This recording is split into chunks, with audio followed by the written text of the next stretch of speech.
With the help of Hashem, we are learning Rosh Hashana Davav. We left off on Davav, Amid Aleph, 10 lines from the top of the Amid. We are still in middle of the sugya of Bal Ta'acher, as the Gemara is explaining, that when it says in the Mishnah, that on the first day of Nisan, that day is Rosh Hashana Liragolim, that is going according to the opinion of Rabbi Shimon Bar Yochai, who holds that if a person makes all different types of vows of giving things to the Beis HaMikdash, even though ideally fulfill your vow ASAP, even though when the first of the three regalim come by, whichever one comes by, and anyways you're obligated, you a man is obligated to go to Yerushalayim, to go to the Beis HaMikdash, then they have a positive commandment to fulfill all of their vows, and if they don't, they violated the positive commandment. But our discussion is, from what point is someone violating the negative commandment? What negative commandment? So we learned a pasuk in Chumash Devarim, Perek Chav Gimel, pasuk Chav Beis, that the pasuk says that Loi Sa'acher L'Shalmei, thou shalt not delay to pay your vows. That lav, that negative commandment, is violated when, let's say now, when 3 Yomim Tovim go by, and the first of the 3 has to be in sequence with having Chag HaMatzos or Chag HaPesach being the first. Now, we will start today learning a Braisa. It's amazing. That quotes a pasuk from the Chumash. In that portion, in the Varim, again, we're speaking about Perek Chav Gimel, not Pasuk Chav Beis that we learned about, Pasuk Chav Dalid. And we're going to quote the entire Pasuk. It almost sounds like Hashem is saying the same thing twice. The Braisa is going to take apart that verse, showing you mamish the same thing, that all different types of vows, if a person doesn't fulfill their vow at a certain point, they're going to be violating, thou shalt not delay, loy bal ta'achar. We're going to see from that pasuk that there's a positive commandment that is also violated if they don't fulfill their vow, and we're going to have to understand, why do we need to have two psukim that mamish appears to be saying the same? There's a mitzvah say and there is a mitzvah say, not to delay your vows. Now we're going to learn many details. First of all, when we speak about a person making a commitment to bring something to the holy temple, sometimes the word that's used is a neder. Other times the word that's used is a nedava. Neder is a vow. A vow means when a person says, here, this is the key, harei olai, it is incumbent upon me to bring a korban shlamim. When I use those words, being that the obligation is on me, even after I designated an animal, and I did everything right, but for some reason, a mishap out of my control, an oinus happened and that animal did not make it to the Beis HaMikdash. I'm not exempt. It's upon me to do something. Until it's done, I am called chayev ba'achrayis. I am responsible. But that's called a neder. A nedava means when a person goes to a specific item, in our case to an animal, and the person says, this animal is a shlamim. Nothing is upon me. This animal is a shlamim. Obviously the person has to take it to the holy temple, but if something happened beyond one's control, the animal died, the animal was stolen, I'm not obligated to compensate. I'm not responsible. I'm not chayev b'achrayis. But we're going to learn that there's a possibility that a person can say harei olai and still not be responsible. And that is when a person says harei olai on one condition, that I'm not responsible. America, you sign a document and everything, but I'm not responsible for this much. Then harei olai will be called a nedava, and we'll see the consequence of that. We're going to learn that after 3 Yomim Tovim passed, or I'm saying 3 Yomim Tovim because those of us who learned Daf Dalid, we actually had Daf Dalid Amud Beis 5 different opinions as to when do you violate Bal Ta'achar. But from whenever you violate Bal Ta'achar, Chavra, listen to this, from then onwards, every single day, you violate that negative commandment again. Whatever the consequences are. Let's just speak about violating God's rule. I'm saying every single day because since at night you may not bring karbanos, so there is a break of the time, I can't even bring it. Then when morning comes about, again now I'm able to bring it, nachamal, I'm going to violate Bal Ta'achar. We're going to learn the Sheeta of Rabbenu HaKadosh, Rabbi Yehuda HaNasi. In general, that when the Torah gives you a halacha that's connected to a year, we'll give examples. How do you count a year? What is a year? Well, a year is a year. No, a year is not a year. Rebbe holds a year in halacha. It's amazing. We're Yidden. Our calendar is dafka, not exclusively a solar calendar. We have the most sophisticated, amazing calendar that's out there, but when the Torah speaks about a year, it means 365 days, meaning the days that it takes for the sun to come back to the same place. And we will see, therefore, that when the Braisa that we will learn weiter, Bal Ta'achar, says that you violate Bal Ta'achar either when 3 Yomim Tovim go by, or when a full year goes by. So we're going to spend the whole Davav Amid Beis, or almost all of it, trying to find a scenario. How can you have a year going by without 3 Yomim Tovim going by? No matter when you make a vow, if a full year goes by, in that year you're going to have the 3 Yomim Tovim.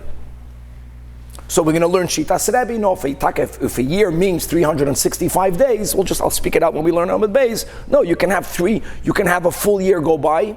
If it's a Shana Me'uberes, a leap year will have 383 days, 384 days. I'll give you the dates, and 3 Yomim Tovim won't go by. We're going to learn the law about an heir.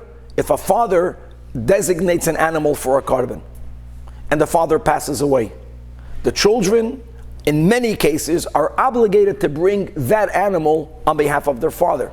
Not in all cases. If a chatos was designated by the father passes away, that animal has to be left to die. That's one of the 5 chatois hamesos. But when the children have to bring it, we're going to have a discussion. Are the children also going to violate Bal Ta'achar? They didn't make the vow. Or, no, the animal, they are an extension of the father, and they will violate Bal Ta'achar. We're going to have the very big, important machlokes here between Abaya and Abzeda, whether a woman is obligated in the positive commandment of rejoicing during the 3 Yomim Tovim, which would mean that when the temple is standing, even though according to all opinions, a woman is not obligated to go into the Beis HaMikdash for the 3 regalim. She's not obligated in the mitzvah of Re'iyah. Re'iyah means to be seen and to see in the temple complex. The Torah says clearly, Yerah kol zechurcha. The Torah says men, aside of the fact that it's a positive commandment, that's time-bound. But there's a mitzvah of simcha, machta b'chagecha, big machlokes. Is that obligation on the woman? Now, simcha then would mean, b'zman shabeis hamikdash kayim, she has to partake of meat of shlamim, sacrificial meat. She doesn't have to go to the temple for that, but you can only eat shlamim in Yerushalayim.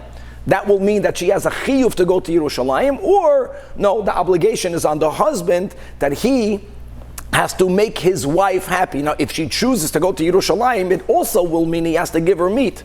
But if she's not in Yerushalayim, then he has to buy her new garments, he has to buy her jewelry, he has to do that which will bring her into jewelry. That's a very important machlokes. And finally, the question is, we spoke about it b'kitzur yesterday, a bechor, unique, the din of a bechor is the Torah says it has to be eaten within the year of its birth. Now, a bechor, if it's unblemished, has to be given to a kohen. When the temple is standing, the kohen has to take it as a korban. But it has to happen, ideally, within the year. How do you count that year? Do you count that year from the birth of the animal? Or do you only count the year from when the animal was allowed to be brought as a korban? And the Torah writes explicitly that no korban is allowed to be brought prior to it being 8 days old. Shivas yamim yatachasima, and only umayim hashmini v'hala yiratzah lekarban Hashem, and much more. I hope the connection here is good. And Chavra, let's start again. Davav Amid Aleph, 10 lines from the top of the Amid. Baruch atah Adino Eloheinu melech haolam shakol nimid dvarim.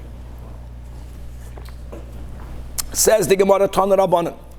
As we mentioned in the introduction, it's amazing that to appreciate what we read in Chumash, after we broke apart and analyzed every word in the pasuk that we had on Daf Hey Amid Beis, which is Devarim Chav Gimel, pasuk Chav Beis, 2 verses later, let me just read out the pasuk. Reads, Moitza Sifasecha Tishmar V'Asisa, which means that which your lips emit, the words that you say, you should guard and do.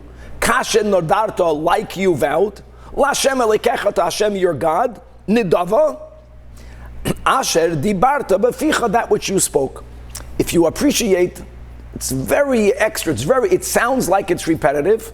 So first we're going to analyze what every part of the pasuk means, and then we'll see pasuk Chav Dalet is really pasuk Chav Beis. It's the same thing. Why do we need to have 2 psukim? It's all about when you make a vow, if you don't keep it, you're violating a positive commandment, you're violating a negative commandment.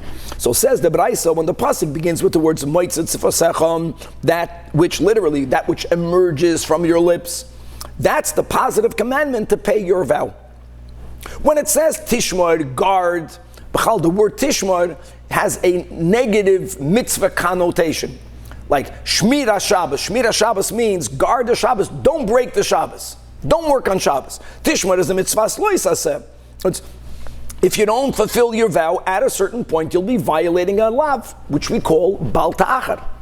Ve'asisa, what's the you should do? It already says, Moitzes sefasecha tishmar. Ve'asisa means azara lebezdin sheyeh asucha. That when a person is not fulfilling their vow to bring a carbon, there is an obligation on the bezdin to force the person to bring it. What type of force? The pasuk doesn't say. For most people, social pressure is enough. More details in a moment. Next pasuk here, Kevin has the picture. When it says kashen nodarto, end of quote, that refers to a neder. As we spoke out in the introduction, harei olai oilo, harei olai shlamim, any vow to the temple where you said it's on me to bring it, therefore you're going to be chayiv and achrayis. All of these vows are included in the positive and in the negative. When it says Lashem Alikecha, not needed. Hashem Aleikecha, that refers to obligations that you have to God. Not a vow, which is a chatos, an osham, a oila. We're speaking about the oila sri'iyah. The shlamim is going to be, let's say, a shalmei chagiga. Shlamim and an oila could be a neder or a nedava, but these oilas shlamim refers to oilas shlamim of obligation. When it says nedava, that's kemashmoi. So there's a vow that you say harei olai, there's a vow that you say harei zu. Vaiter asher dibarta, it's like extra. That which you spoke, you already said moitzes sivosecha. So asher dibarta elu kachi belekabayis. Any vow, any donation, not vow, any donation that you give to the belekabayis is included in the words asher dibarta, and the words beficha refers to tzedakah, a charitable commitment. And we're going to come back to the charitable commitment, and we did mention something when we learned on Daf Dalet, and we're going to go back to Daf Dalet soon. Okay, end of quote. So Amar Mar, the master in the Braisa taught that Moitzes Sefasecha Zu Mitzvah say the Gemara is going to have three questions, which really the three questions is the same question. Didn't we learn yesterday that when it says in Parshas Riyeh that Uvasa Shama, Vahavesim Shama, that's Rav Meir. Rav Meir says it's the Asay, it's the Lav. Lamali, why do I have to have another positive commandment to keep your vows of the pledges or the davis that you made for the holy temple? We already have a positive commandment. Question number two, the Tzveita Kasha is Tishmoir, first wide line. That's the mitzvahs loisasei, right? Don't neglect payment, and if not, you're going to violate Bal Ta'achar. No, Lamali. Why did Hashem have to repeat it? Mi veloi ta'acher l'shalmei nafka. We have a pasuk, two psukim earlier. Don't delay to pay your vows. Question number three, when it says v'asisa, that you should do. So the Braisa says, that's already a commandment on the Beis Din to, so to say, force you to do it. Azar lebeis din sheya asucha. Why do I have to have this pasuk over here? Here, where do we learn the concept of Beis Din forcing someone to bring a carbon? In the beginning of Chumash Vayikra, it says, "Oila karbanoi min habakar, zacher tamim yakrivenu el pesach oil moed yakriv oisoi." Yakriv oisoi is extra. It already says zacher tamim yakrivenu. So okay, right, el pesach oil moed, but yakriv oisoi is extra. Says the Braisa Tatanyam. Yakriv oisoi melamed shekoifen oisoi, that if the person is not bringing his vow, you force him to bring the carbon. Now, Yachal, that sounds like you're doing it. Forcing means that the person will end up bringing it against his or her will. No, that can't be, because this pasuk, the pasuk that we just quoted in Vayikra, in the beginning of Vayikra, it says liritzoinai, willingly. So how do you pull this trick off together? How do you force a person to do something willingly? That's a real Yiddish question. Okay, so this is simple. So you force him, you force him until the person says, I want, not I'll do it, I want to do it, and then you make him do it. In other words, even when a person's willingfulness, let's say, is motivated, it's motivated by the fact that this guy wants to escape coercion. But you tell him to escape the coercion, you have to be willing. That is willing enough. That's the Nigla, the Rambam, which the Hasidus quotes a lot, says, here you see that a Yid has two souls. And there's the real person, the real I is the godly soul. And if there's a mitzvah incumbent on a Jew, the real person, they want to do it. They really want to do it. Elama, the Yetzer Hara, the words of the Rambam, we're going to use the Nefesh HaBahamis, is concealing. I'm not even aware of what I want. So the kfiyah is only on the godly soul. You're only beating the godly, God forbid, you're beating the animal soul. You're only beating the animal soul. But when the person says, I want, that's taka be'emes. Anyways, so bottom line is, so you have the din of mitzvah saseh, you have the din of lo yisa'achen, you have the din that when it comes to the Beis HaMikdash, if the person doesn't fulfill their vows, Beis Din forces, you have this already before. So the whole pasuk is not needed. Very important to answer, one answer for all the questions. There are two different scenarios, and each one needs to have a pasuk for itself. One pasuk chad do amar v'lo yafresh. What happens if a person makes a commitment? Like Harei Olai, now make a commitment as an adava won't fit. We'll get to that. Harei Olai to bring a Korban Shlamim, and I didn't even designate an animal. That's one type of delaying, for which, when it comes to the first Yom Tov, if you're not even mafresh and bring, but there's one step, mitzvah saseh, mitzvah lo saseh, at some point Beis Din is going to force you. It's for the person who made the commitment but didn't even designate an animal or designate the item. And then there's another pasuk needed. A person already designated the animal, but they didn't bring it. That the person was already mafresh, and v'lo ya'aker if he didn't yet bring it. Now the Achronim make it very clear. Don't think, let's speak generally, that you're over bal ta'acher when 3 Yomim Tovim go by. That's a good general statement. Don't think that you have 3 Yomim Tovim to be mafresh, and then another 3 Yomim Tovim to bring it. No. When it's all together.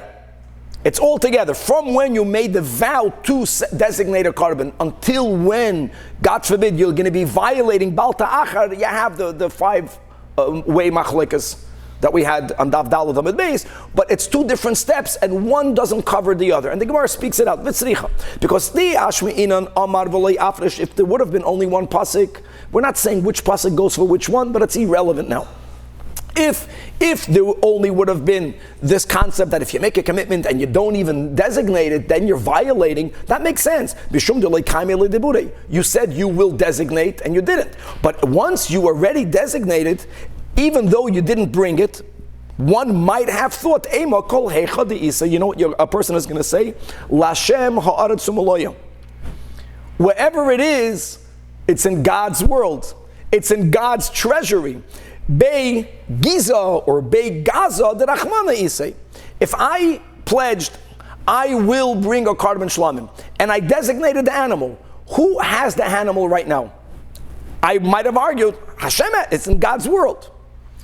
Even before you said it was God's, very nice. But you see that it's a step where you would have thought maybe you're not chayiv. So that's why you have to have a tzricha, a pasuk to tell you that even though you already designated it, your commitment was to physically bring it to the Beis HaMikdash. Until that happens, you're in violation. And the same thing in reverse. If there only would have been a pasuk that would have given a person a positive commandment and a negative commandment, only you would have applied it when a person already designated an animal and you didn't bring it. Maybe that's a worser violation. You already designated the animal, go and bring it. You are holding it by you. You are keeping something that is already designated to God. But if you made a commitment that you will separate something for God, but you didn't yet separate it for God, maybe maybe I only made a promise. It's not, it's not yet God's. So tzricha that no. And you know what we learned from over here? These are the famous words that amirasoi ligavoya kimisirasoi lahedyet. That just like an act of kinyan is valid in between people, and there is actually a transference when a kinyan is made, words to God, to the Beis HaMikdash, and to tzedakah is a kinyan. That's why you are so bound that you will also violate the positive commandment and the negative commandment. Okay, now we're going to go into a detail. How can you tell me, mi matzis amrat, that one of these psukim are needed for a scenario where you made a commitment, but you didn't yet designate an animal? That's not shayich by an adava. What's the meaning of an adava? An adava means harei zu. An adava means a separation. Omar v'lo yafresh, by a neder is perfect. Harei olai, and then I didn't yet designate. But by an adava, it's not shayich for whom nedava ksiva, And v'tanan izeu neder hoimer arei olai. Ve'ezu nedava hoimer arei zu. As we spoke on in our introduction, neder, since I put it upon myself, if the animal died, it's not my fault. Or if it was stolen, even when it was not my fault, I am still chayiv b'achrayus. I'm obligated to separate another one. In other words, I have to replace it. But nedava, since I never took anything upon myself, I just designated an animal. Nedava, if the animal died, if the animal was stolen, I'm not chayiv b'achrayus. Point is, nedava means an act of hafrasha. That's the meaning of nedava. How can you have a nedava where you made a commitment, you promised, but you didn't? That's not a nedava. The Gemara says no. Not a specific animal? The nedava has to be a specific animal. Not a promise, it's already the designation. Nedava is the designation. If not, it's not called a nedava. So says the Gemara, no. Amarava, I'll tell you what nedava means. That when a person says harei olai oila, they are allowed to add on one condition, that I am not chayiv in achrayis. And being that stipulation is effective, even prior to them designating an animal, we call that a nedava commitment, because a nedava means by default an animal for which I'm going to do it once, and if something happens, I'm not going to be responsible. Weiter. Beficha zu tzedakah. So says the Gemara, Amar Rava, this is a very important. Tzedakah means a charitable commitment, not to the Beis HaMikdash. Everything we learned now, beginning with Daf Daled, Amud Aleph in the bottom. When the Brisa gave all these examples, Chayavei Hadamim, Va'arachin, Va'acharam, Va'agdeshes, Chatois, Hashamas, Oilos, Maisres, at least Maiser Sheni, connected to Yerushalayim, Bukhar, right? Maiser Behema, then Maisres was Maiser Rishon, Maiser Sheni. The one that's not shaykh to temple, to the Yerushalayim, is Tzedakah. So says Rava, you know what? Tzedakah machayiv alola alter. You're chayiv, if you don't right away pay up your vow, you're chayiv the mitzvah say, and you're chayiv bal ta'acher. There's a big problem with this. The Braisa included tzedakah on Daf Daled. We're going to get back to that in a moment. We mentioned it b'kitzur, now we're going to go back to it. So first of all, where did Rava get it for? So Rava gives a simple, it's a seichel, it's a svara. Because since the hakaime aniyim, the ani needs tzedakah without delay, it doesn't make sense that God will say, you have X amount of time until you fulfill your pledge. An ani needs the tzedakah. We're speaking about an ani. You made a pledge to charity that needs the money immediately. The Gemara says, Sheeta. Rav is so rational, why did he even have to say it? No, the saying a big chiddush. Mao the tema kiven the inyana the karbanis ksiva. The Torah is alluding to tzedakah with the words beficha. The words beficha, as we just learned today, is in pasuk chav daled. All else, every other word in that verse is speaking about karbanos. So since God included tzedakah in the general rules of promising, committing to bring a carbon to Hashem, so you would think Ada Avri Allah Gimel Regalim Ki Karbanos, it should be bound by the same rules of Karbanos. Again, I know there are 5 shitas in the Tanoim, but generally you have a certain period and only afterwards are you violating. Komash Malan, no Hassan who the Telinu Rachmana B'Regalim, by Karbanos there is a link to a regal. Aval Hacha Loi, but tzedakah has nothing to do with a passage of regalim. Why? And therefore you violate the negative loi sa'acher l'shalmoi immediately. Now there are many nuances. First of all, if a person makes a pledge to tzedakah and it's known that the way this tzedakah collects it is over a period of time, that's known. Just like we just learned when it comes to these stipulations. Harei olai al manasha eni chayv ba'achriyusa. That's fine. You're not chayiv and achrayas. If it's known from the outset that you're going to pay it out, there's no bal ta'acher. We're speaking about a scenario where you made a pledge, where you understood when you made the pledge. It was clear that you will pay this now, it's needed now, and then you delayed, you're violating bal ta'acher. Problem again is, didn't we have on Daf Daled Amud Aleph the Braisa that said clearly that tzedakah is the 5-way machloikas tanaim was regarding tzedakah. So I'm going back to Daf Daled Amud Aleph. I'm learning the second to last Tosfos.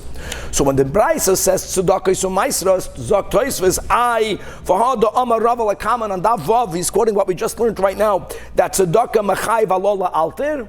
So answers Tosfos, hanamila dekaima aniyim. That's nakodim. When there are aniyim here, and therefore they need your pledge and you don't pay, you're violating loy sa'acher. But the Braisa on Daf Daled that says that for tzedakah you have a certain period of time, that is when there are no aniyim here. So you have to go look for aniyim. You're not chayiv to go look for aniyim right away. That's the answer of Tosfos.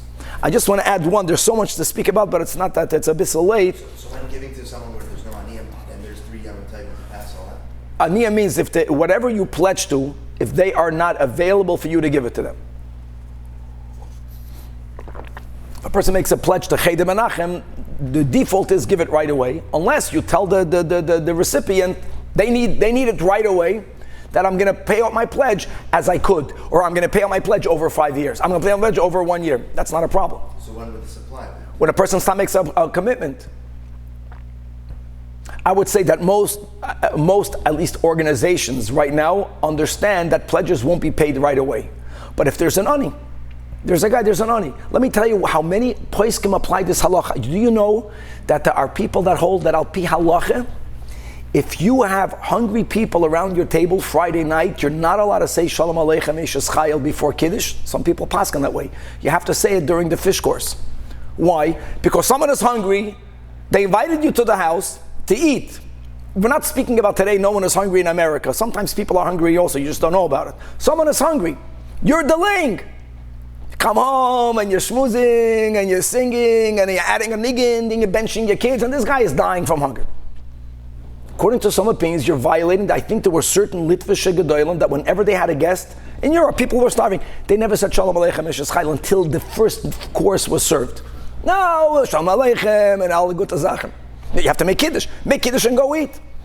This guy, if someone needs what you have what to give, don't linger. How true this is. Sooner or later, most people go under that circumstance. They need it, it's there, and they're socializing. All right. Omar Rava. Says Rava. Now, once Kivin Sha'avar Olav Regel Echad, regarding everything we learned above. Oiver Ba'asei. In other words, yeah, we mentioned that there's 3 regalim, but the positive commandment that we learned yesterday, that it says Uvasa Shama V'Havesam Shama, by Karbanos, everyone will hold that the first Yom Tov, anyways you have to be in the Holy Temple. That's what God says. You're coming here anyways, bring all of your pledges.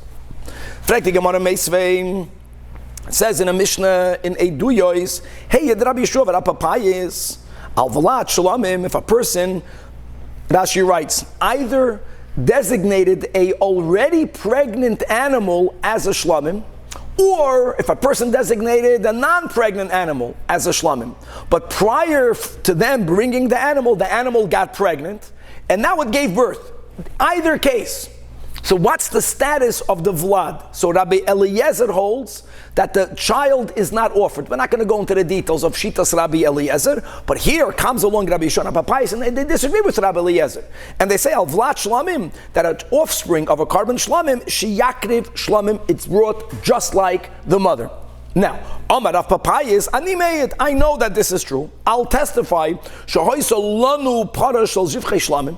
We had a cow that was designated to be a shlamim offering, and we ate the mother on Pesach, and v'achalnu v'lada shlamim b'chag.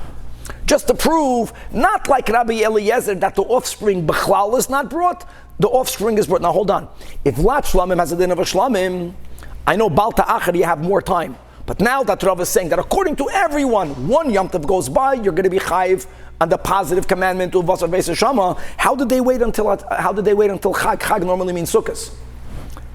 If they brought the animal on Pesach, you have to bring it on the first Yom Tov. And the Gemara says, Bishloima, to ask on Pesach, the second to last line, on Pesach itself they didn't bring it. I can tell you why. Because Amad, perhaps the Mechusar's manhava, the animal was premature. The pasuk says again that every animal, for the first 7 days it should be with its mother. You can only bring it as a carbon on the 8th day on. I'll tell you something even more, Chevra. When an animal is born, we will learn in Bechayres the natural gestation period for every type of animal. Chazal told us. If we don't know for sure that the animal was properly in the mother's womb for that period of time, if there's a suffix, if the animal is a preemie, a premature animal possibly will die. In such a case, Shechita won't even allow you to eat it, even non-kachim. You have to wait the full 7 days, only on the 8th day. Whatever the pinyan haben is, we learned this together. 30 days for a human being, That's why we do the Pinyan Ben on the 31st day. Because now the 30 days went by, the child is not a nafel, now you have to give the kohen the money. Same thing by an animal. By kachim, regardless, even if you know that it's called shekalu loy chadashim, that the animal was gestated all of the amount of time. So maybe what happened was there was an animal, the mother gave birth on the first day of Pesach. Pesach was only 7 days. So they didn't bring the Vlad on Pesach because during the Yom Tiv, the animal wasn't 8 days old. But Ella V'Lada Batseres, if Rav is correct, and according to all of the opinions, the Asay and the Lav don't go together. You violate the Asay after one Yom Tov goes by and you don't bring it. They should have been obligated to bring it on Shavuos. So the Gemara answers, Amar Rabbi Zvid in the name of Rava. We're going to have actually two answers. Answer number one, Kigoin Daf Vav Amid Beis. That's a very interesting halacha. If an animal is sick, not sick in a way that it's halachically set aside from it ever being used. Animal is sick. A sick animal may not be brought as a carbon. Could be the animal got sick. And that's why they only brought it on, and if you can't bring it, you're not going to violate the positive commandment. But Rav Ashi says, no. That when it says that they testified, Ve'ochalnu v'lo shlamim b'chag, you should know that the word chag is a generic word. Chag hamatzah is oichet. Chag means Shavuos. He says it must mean Chag Shavuos. Now, Ve'idach, the Gemara says, the first Amoira, Rab Zvid, in the name of Rava, did not want to give that answer because, Chag is a generic word.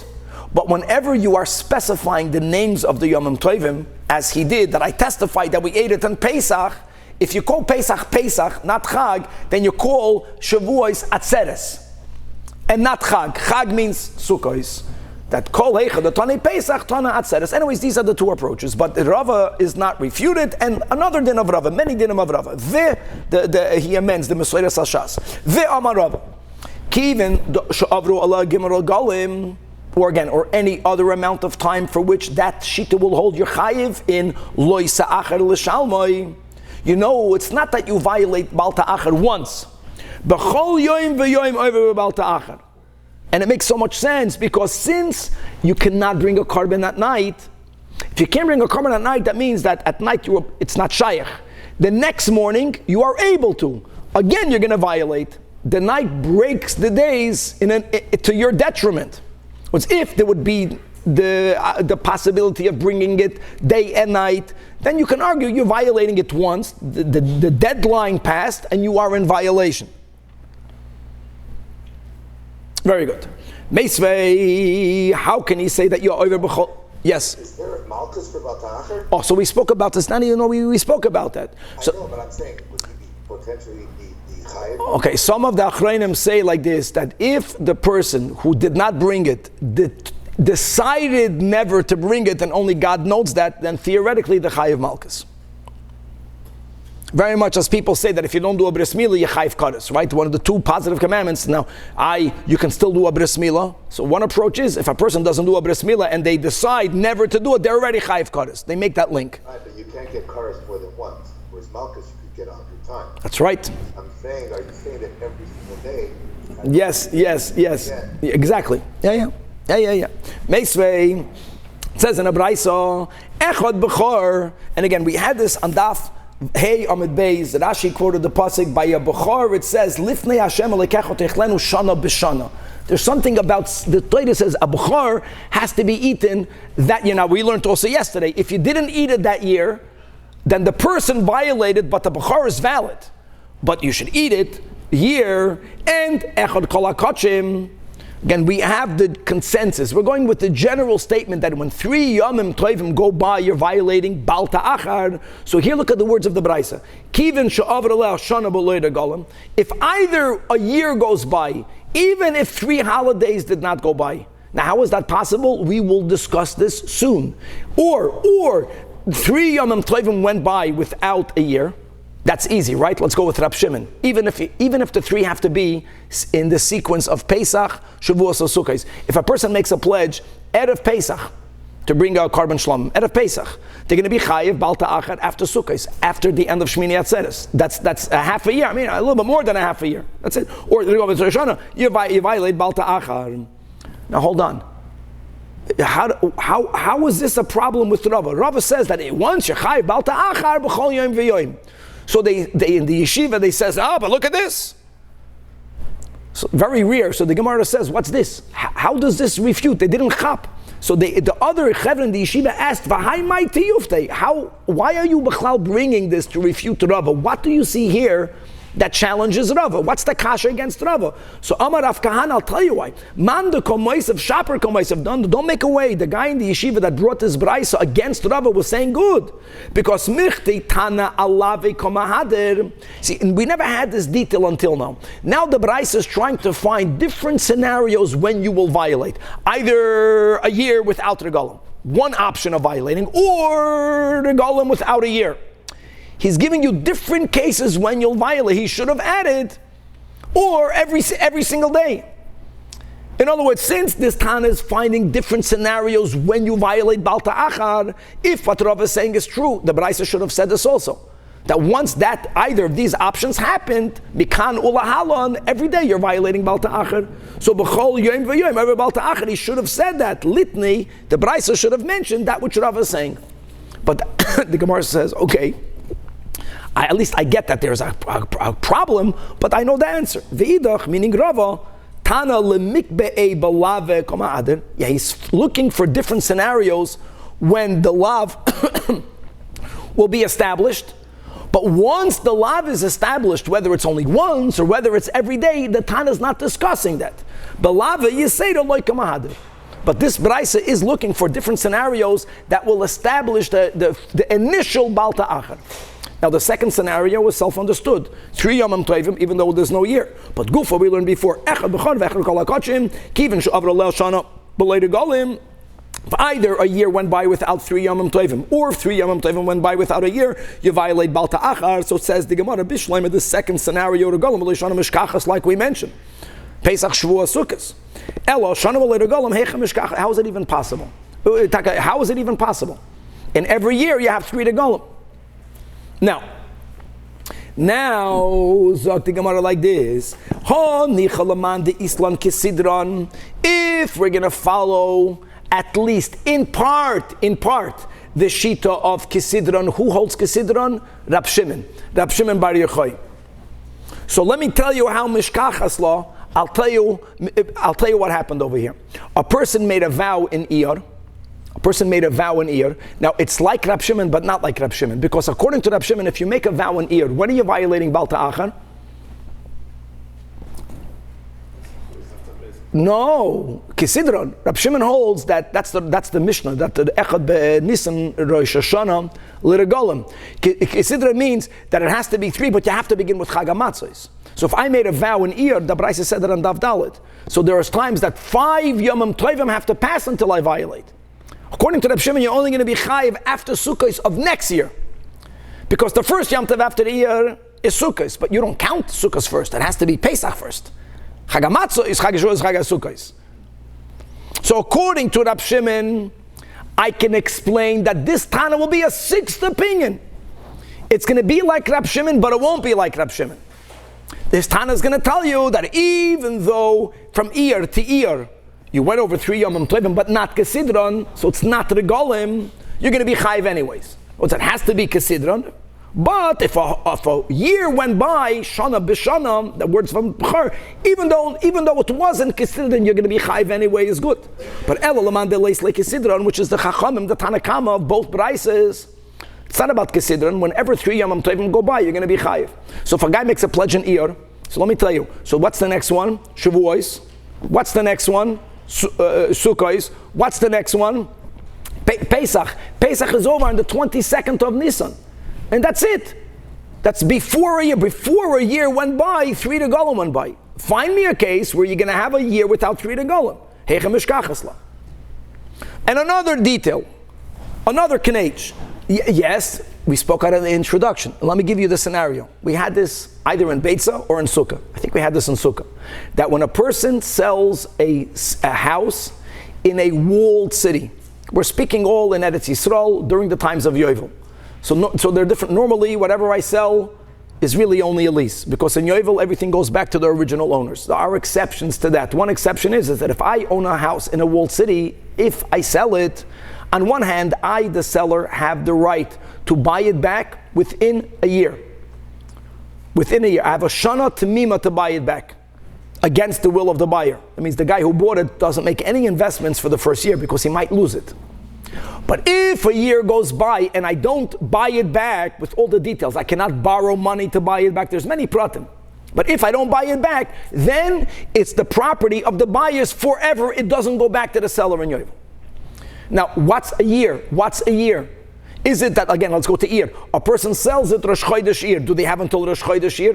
Rebbe holds a year, not only here, also here. In Halacha, a year means 365 days. So according to Rebbe that holds that a year means 365, then the case of the Braisa will be in a leap year, as we'll explain. But first we're going to quote Rebbe.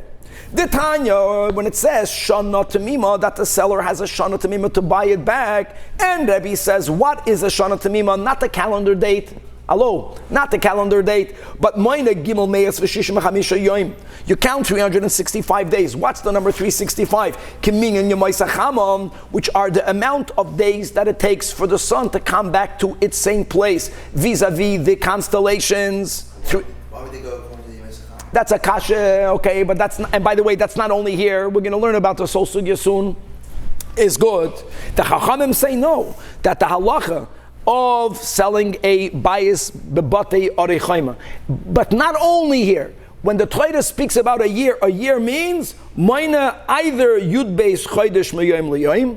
Year means date. Like we know, if something happened on Tezvav Iyar, a year is Tezvav, next year Tezvav. So if it's a common year, it's going to be 12 months. And in Nisabra Shana, Nisabra Loi, the seller will benefit. According to Rebbe, the seller never benefits. Because if you have a leap year by us, how many days does a leap year have? Either 383, 384, 385. That's much more than 365. You have to add more days to compensate for the lesser days of a lunar year. So according to the Chachamim, again over here, according to Rebbe, what will be the case? I'll tell you what the case will be. A person makes a pledge, let's just say, on Yud Zayin Nisan. Second day Chol HaMoed. I want to make another thing. We spoke it out in the beginning. When we speak about a Yom Tov going by or 3 Yom Tovim, it's full Yom Tovim. If I make a pledge to bring something already in middle of Yom Tov, even though I'm already in Yerushalayim, that Yom Tov doesn't count for these dinim.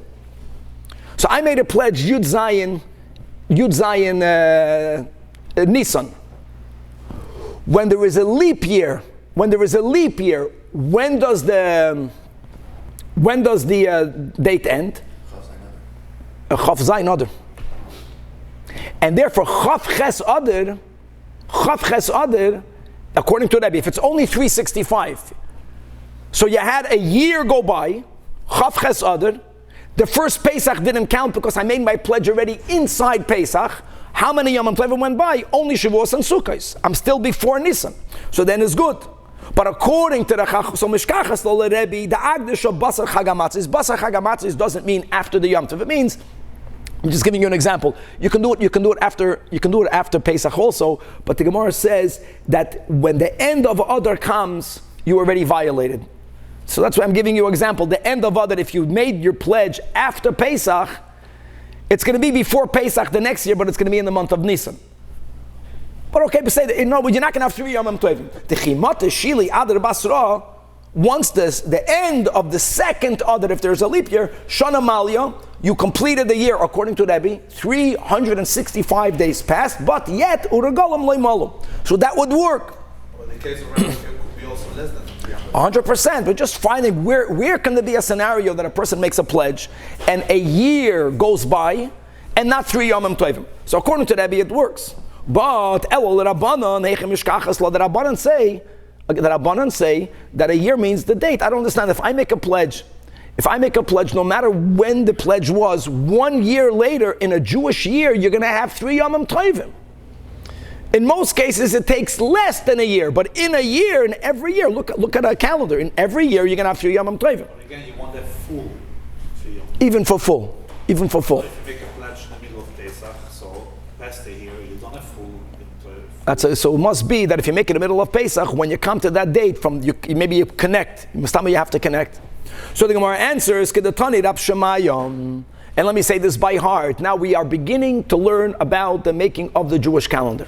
Now even though, according to almost all the side of Rabbeinu Hananel, the ideal way for us to establish a calendar is for two witnesses to come and testify for the Sanhedrin that they saw the new moon.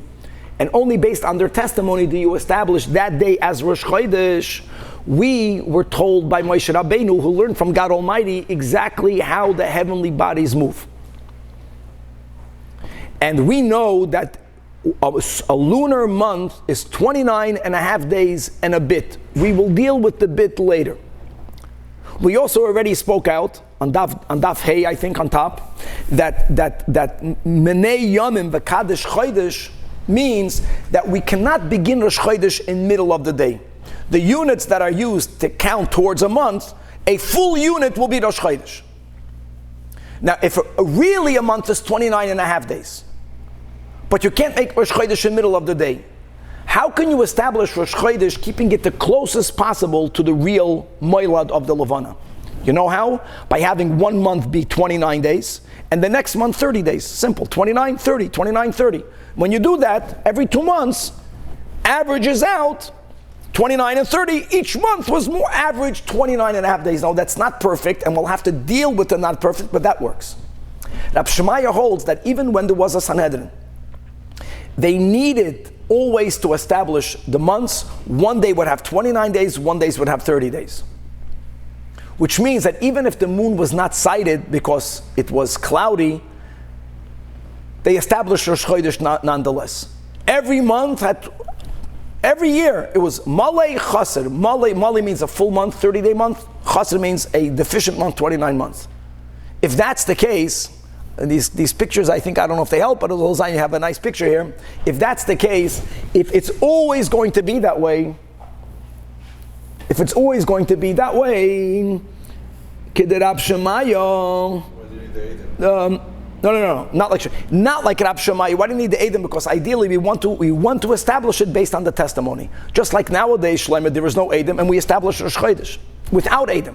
It's better to have Edom. We want to have Edom, but if there is no Edom, they make Rosh Chodesh nonetheless. Okay.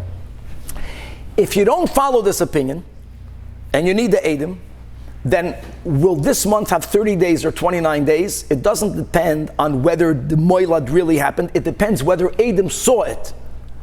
Which means it's possible for Nisan to have 30 days and for Iyar to have 30 days. It's also possible for Nisan to have 29 days, it's possible, and for Iyar to have 29 days. If that's something that we are open to, now it's not possible. Now we have an established calendar. Now there are 2 months in the year that vary, which is Cheshvan and Kislev, but all the other months are Mali Chaser. But we're going back then. So Yakir, let me ask you a question. When is Shavuos? What's the answer? What day is Shavuos? Okay, what day is Sukkot? The 15th of Tishrei. The Torah says that. What day is Pesach? The 15th of Nisan. What day is Shavuos? 6 of Kislev. Doesn't say in the Torah 6th of Kislev then. It says in the Torah the 50th day from the Omer. Now hold on. If Nisan and Iyar are always consistent, one is 30 days, one is 29 days, then Shavuos will always be on the 6th of Sivan, like you said, which is the way our calendar is made. 6th of Sivan. But if you don't, you're not fixed. Even though it should be, but it doesn't have to turn out that way. It could be Shavuos is going to be on the 5th of Sivan. How will that happen? If Nisan has 30 days and Iyar has 30 days, then when you counted 50 days, you're only up to the 5th of Sivan. If Nisan and Iyar, if both of them only have 29 days, you know when the 50th day is going to be? On the 7th of Sivan. On the 7th of Sivan. You know, we mark the Yartzeit of Shlomo HaMelech today on the 7th of Sivan. And we know David HaMelech. And David HaMelech passed away on Shavuos. V'yishayach. That's how it's shayach. It's on the 2nd day Shavuos. He passed away on Shavuos, was on the 7th of Sivan. And if one is Mali, one is Chassid, then it's on the 6th day. Now you have the answer. If we are open to that variation, Let me tell you exactly what happened. In year number 1, it was Shavuos, on the 5th. Shavuos is only one day. This genius made a pledge on the 6th. On the 6th. When is a full year? Not Rebbe. On the 6th. If next year both months were Chaseros, which means if next year Shavuos will be on the 7th, then you go from the 6th of Sivan to the 6th of Sivan. If the 6th was afterwards, when you made the pledge, Shavuos passed already. For you to have 3 to Golem, you have to have Shavuos. That's how it's Shaykh. Gavaldik. So let's read it inside. So the Gemara says, I'll tell you how. It will follow Rab Shemaya. Rab Shemaya doesn't subscribe that the calendar needs to be 29:30, 29:30, it doesn't have to be that way. So and therefore, Atzeres, Shavuos, sometimes will be on the 5th of Sivan. It has to be on the 50th day of the Omer. How do you get to the 50th day? The bigger the months, the more every month ate up from the count, then the earlier you're on in Sivan and you're going to hit day 50. Sometimes it's going to be on the 6th of Sivan. That's if 1 month is 30 days, 1 month is 29 days. And sometimes, if both months are only 29 days, it's going to be Shiva. So, Ketzad, let me tell you what happened. That Shneim Aleim, both months were full. And therefore, year number 1, Shavuos was on the 5th. If both of them are Chasedim, then it's on Shiva. Again, like we explained. So there was Shavuos on the 5th. This person makes a pledge, Harei Olai, to bring a Shlamim. He makes that statement on the 6th of Sivan, that's after Shavuos. If the next year Shavuos is only on the 7th, he's Chayiv on the 6th, not on the 7th. Before the 3 to Golem came, 1 year passed. However, Uman, Tana, the Palig, Aleid, Rab Shemaya, not everyone agrees with this. And just to know who is the author of the one who disagrees with him, that's Achedim. Again, Achedim is one of the, is for a period of time, we called Rabbi Meir the others. The Tanya Achedim Oimrim, no. It must be Malei Chaser, Malei Chaser, Malei Chaser. And therefore, he says it in another context.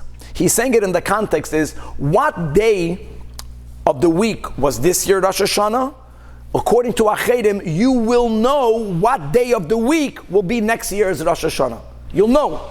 Because if every month is Malei Chaser, Malei Chaser, if it's that way, then it will always come out that Ein Bein Atzeres Latzeres. He's just giving you an example. If you want to know what day of the week will be Shavuos or Rosh Hashana, Ela Dalad Yomam B'vad, will be 4 days. In other words, if Rosh Hashana was on Sunday, even though Lo Yadu Rosh, but let's say if Rosh Hashana will be on Sunday, then next year Rosh Hashana will be on Thursday. If it's always fixed. And if there is V'mois Rosh Hashana Melberes, so being that when they add an extra other, again, according to Achedim, it's always 1 month 30 days, 1 month 29 days. So it's going to be, there's going to be it's going to be a 29-day month. The second, the other Asamach Lenissan has 29 days. The weeks cancel themselves out. 29 is 28. How much days you have above the 28 one, there'll be 5-day difference. No, it's according to Achedim, there's always Malei Chaser, and therefore, according to Achedim, if he won't hold like Rebbe, if he won't hold like Rab Shimon, but not like Rab Shimon, you'll never have a year where you don't have 3 to Golem. Okay, let's hop on another few lines. Boy Rab Zeta. Says Rab Zeta, let's try to conclude this sugya to the best of our ability. Rab Zeta wants to know, Yoirish, a dad, a person, makes a pledge. According to some opinions, he designated the animal. Only then do the heirs have to bring it. According to other opinions, just the words. If she Buddha the Oiraisa, even if the father did not designate an animal, since he left real estate, the real estate is automatically liened, and an animal of a carbon must be brought. So the heir has to bring a carbon. But Yoirish, Ma'u Babalta Achar. Do we say?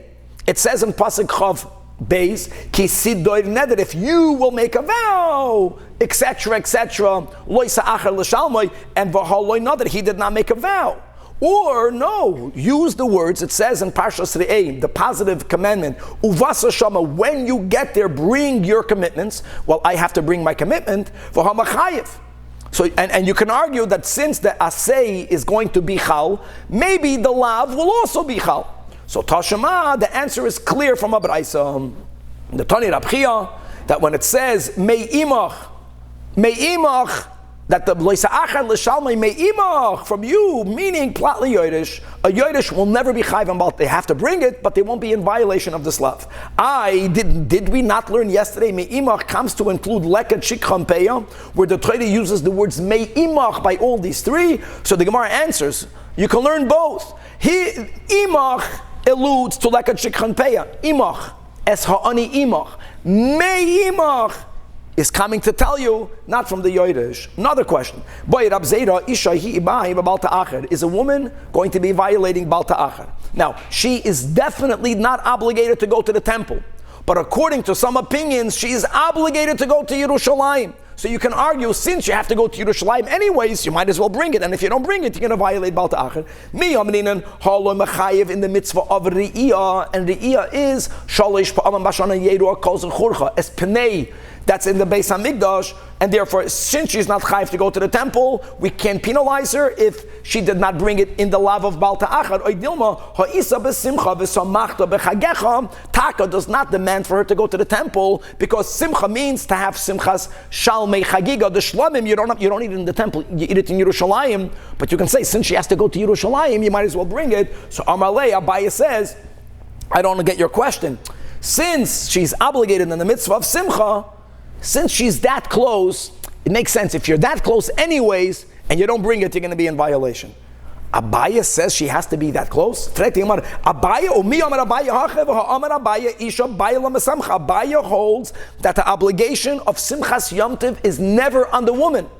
The obligation is on the man. Now, again, if she happens to be in Yerushalayim, of course, part of her Simcha will be to have the meat of the shlamim, but really she doesn't have to go there at all. And how will the husband make her rejoice? Look inside the second to last line of Nashi. So, Bib Bavel, the big date Savainim. In Bavel, what made women happy? Colored garments. In Eretz Yisrael, by the Charedim, in Yerushalayim, if you're going to put on a colored garment, you'll get stoned. Maybe not to death. So you're not going to have simcha. So there it was, the big day Pishton Hamigohatzim. They would have to give you pressed linen garments. You have to know every location, right? What makes a woman happy? You have to know what locale. But there's never a mitzvah on the woman, so how can Abaya say it? So the Gemara answers, indeed, Abaya holds that a woman is not mechoyev in the mitzvah of simcha. Abaya holds that the husband is obligated to bring joy to his wife. She's not obligated to go to Yerushalayim. But Abaya was telling Rab Zera, you Rab Zera who holds that the chiyuv of simcha is on a woman. So why are you asking whether a woman is going to be chayv and Bal Ta'achar? According to you, yes, she will be, because like we had on Amud Aleph, like if the ani is here, you made a pledge to the ani, give it to the ani. If you're anyways in the location where you could fulfill and you don't fulfill, then you are in violation. We're almost finished. We'll stop over here, God willing, to be continued.